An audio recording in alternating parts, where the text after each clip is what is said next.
If you're experiencing controller drift on your Steam Deck, there are several steps you can take to address the issue. Follow this easy guide to help improve your gaming experience. Step 1. Check for software updates. Ensure your Steam Deck is running the latest software version. Go to Settings, System, Software Updates and install any available updates. This can fix bugs and improve controller performance. Step 2. Calibrate your controller. Navigate to Settings, Controller Settings and select the option to calibrate your controller. Follow the on-screen instructions to recalibrate the thumbsticks, which can help reduce drift. Step 3. Clean the thumbsticks. Dust and debris can cause controller drift. Use a microfiber cloth and some isopropyl alcohol to gently clean around the base of the thumbsticks.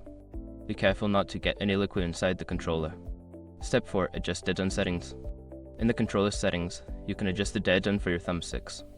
Increasing the dead zone can help minimize the effects of drift by requiring more movement before the controller registers input. Step 5. Consider hardware solutions. If the drift persists, you may need to consider replacing the thumbstick modules. Look for compatible replacement parts online and follow a guide to safely disassemble your Steam Deck and install the new components. By following these steps, you should be able to reduce or eliminate controller drift on your Steam Deck, enhancing your gaming experience.